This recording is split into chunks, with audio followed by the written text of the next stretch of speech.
Alegria do contrito e do quebrantado. Olá, hoje é segunda-feira, dia 4 de dezembro de 2023 e nós estamos aqui para fazermos os nossos estudos bíblicos. Meus 3 recadinhos de sempre. Primeiro deles, estamos lendo a Bíblia toda, um capítulo por dia. Estamos agora nos profetas maiores, Isaías, capítulo 57. Todos os dias gravamos um breve áudio. Deixamos nos canais digitais da igreja para que você possa ler, ou para que você possa ler o texto, ouvir o áudio, ter mais informação sobre o texto bíblico e compartilhar esse áudio com outras pessoas para abençoá-las. Segundo recado que eu sempre dou, e ele está mais oportuno do que nunca, compre a Bíblia 365. Ela vai te ajudar muito a ler a Bíblia e conhecer mais a Bíblia com um método sistemático de leitura da Escritura. Estamos chegando ao final do ano, compre e comece o novo ano com uma leitura sistemática da Escritura. Também coloco aqui na descrição desse áudio a sugestão do livro do Cacau Marx, que se chama Palavras que Transformam, que vai te dar um panorama da Escritura de início a fim, vai te ajudar muito a compreender um pouco mais a Escritura. Por último, mas não menos importante, aqui nos canais digitais da igreja, como na descrição desse áudio, nós temos os dias que temos estudos bíblicos na igreja, segundas-feiras, quartas-feiras e quintas-feiras. E também temos a escola dominical, domingo de manhã, 8h30, eu estou lá ensinando, venha me ouvir, vai ser um prazer estar com você.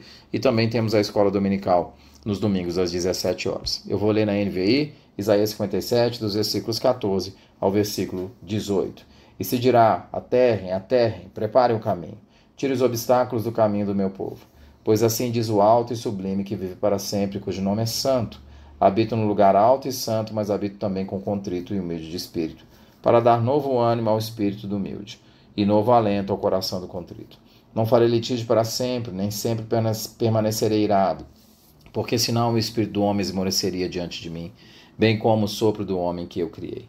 Por causa da sua cobiça perversa, fiquei indignado e o feri. Fiquei irado e escondi o meu rosto. Mas ele continuou extraviado, seguindo os caminhos que escolheu. Eu vi os seus caminhos, mas vou curá-lo. Eu o guiarei e tornarei a dar-lhe consolo. A alegria do contrito e quebrantado. Curioso, só uma curiosidade, antes de eu começar o estudo, é a quarta vez que eu estou tentando gravar esse estudo. Errei na primeira, na segunda e na terceira.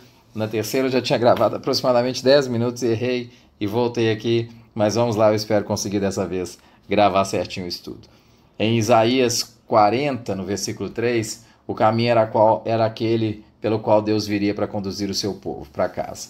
E nós falamos que entre o capítulo 40 e o capítulo 55, nós temos uma seção do livro de Isaías que relata a figura messiânica do servo sofredor, aquele que vai sofrer no meu lugar, no seu lugar, para que possa restaurar o povo. E que após o capítulo 56, a figura messiânica assume um novo tom. Ela assume o tom do conquistador ungido, daquele que exerce a conquista para o seu povo. Aqui em Isaías 57, o caminho já está construído. Ele está construído pelo servo sofredor. E Deus diz que é hora de quê? Acreditar nesse caminho.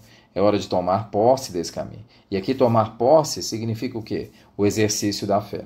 E como eu vou fazer isso? Começa o texto no seu versículo 14 dizendo: aterrem, preparem o caminho, tirem os obstáculos. Na versão Almeida, revista atualizada, tirem o tropeço, melhor dizendo, não pedra, tirem o tropeço. Providenciem para que a falta de obediência não soterre o caminho. Tirem o tropeço, tirem os obstáculos. Significa literalmente, não deixem de exercer fé no caminho que foi providenciado. Por que esse recado é importante para o povo de Israel? Porque o povo de Israel está voltando do exílio. Essa volta do exílio ainda não se manifestou de maneira completa. Ele está voltando de uma situação em que for exilado, em que estava totalmente desconectado da sua terra e pensando muitas vezes que Deus o havia abandonado. Deus fala para eles entre o capítulo 40 e 55 que a figura do servo sofredor ia restaurá-los, e Deus aqui fala: exerçam a fé porque a restauração está construída, o caminho está construído, mas é necessário exercitar essa fé.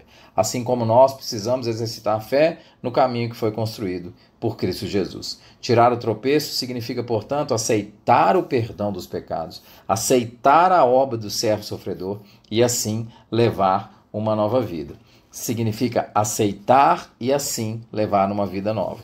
No versículo 15 e 16, Deus detalha como é esse tirar o tropeço e de onde vem o título do estudo de hoje: a alegria do contrito e do quebrantado. Tirar o tropeço no exercício da fé envolve um coração contrito, envolve um coração humilde. Deus é grandioso, vive entre querubins e serafins, Veja, pois assim diz o alto e sublime, que vive para sempre, e cujo nome é santo.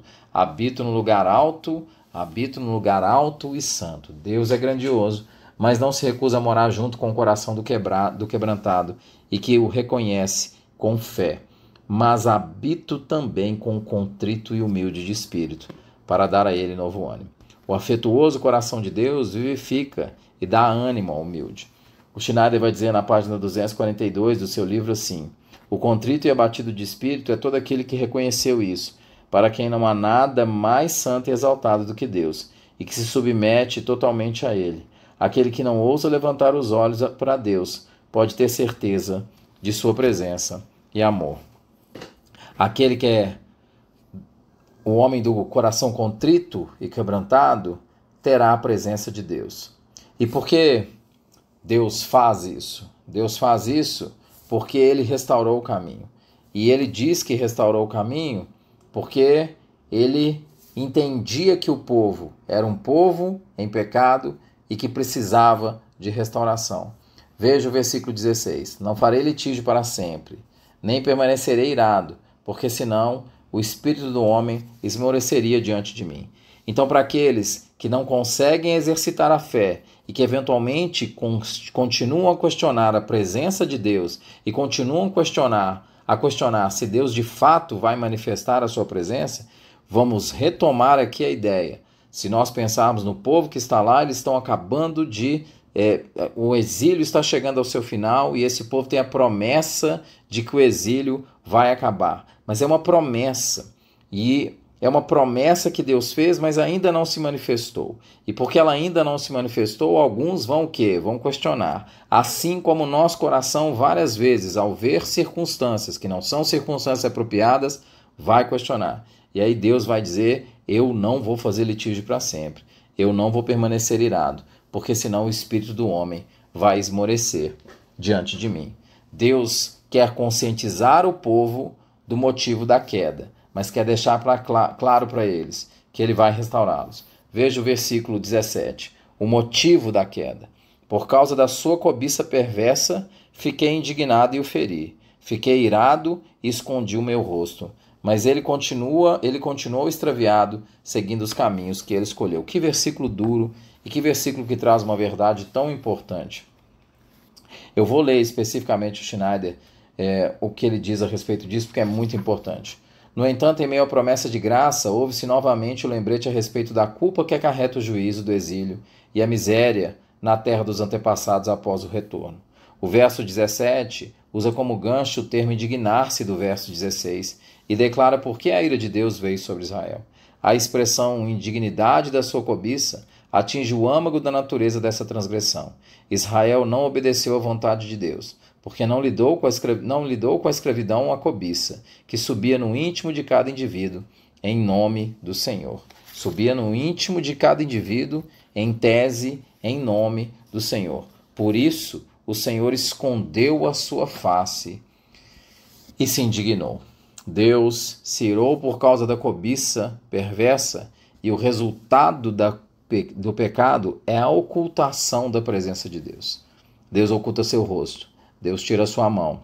O resultado de Deus tirando a sua mão, de Deus ocultando o seu rosto, é um buraco maior ainda. Veja como continua o versículo 17. Mas ele continuou extraviado, seguindo os caminhos que escolheu.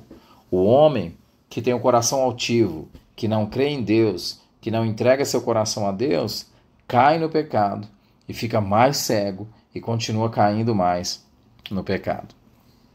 Por isso Deus vai trazer aqui ao povo que esse povo não deve colocar obstáculos no caminho. O caminho já está construído. Ele restaurou.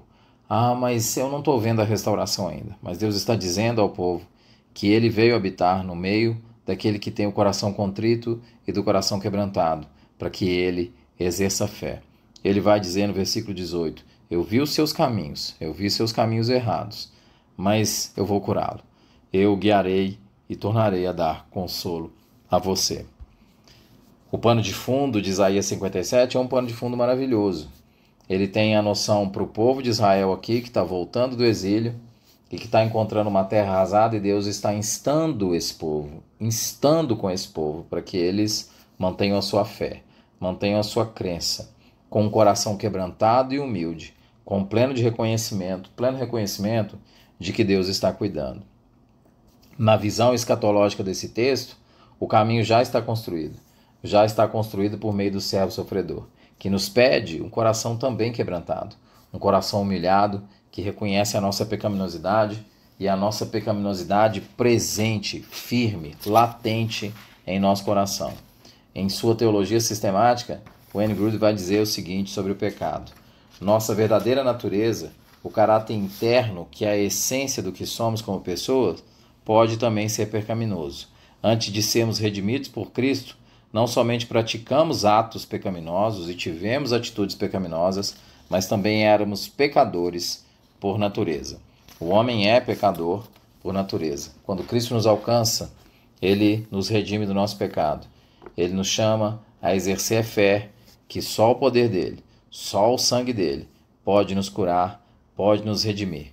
E Ele nos chama para esse exercício de fé, e é esse exercício de fé que vai evitar que obstáculos sejam colocados no caminho. O exercício de fé que ultrapassam a noção das circunstâncias, o exercício de fé que reconhece a fraqueza em si mesmo e que precisa do socorro e do suporte. Esse é o exercício que é executado por aqueles que são contritos e quebrantados. Eu disse que o estudo de hoje chamava a alegria do contrito e do quebrantado. Por que o contrito e quebrantado se alegra? Porque Deus não esconde dele o rosto. É por isso que o contrito e quebrantado passando porque eventualmente, mesmo passando por situações difíceis, tem o seu coração alegre. Por quê? Porque Deus não esconde o rosto, mas Deus manifesta a sua presença a ele. Que Deus te abençoe.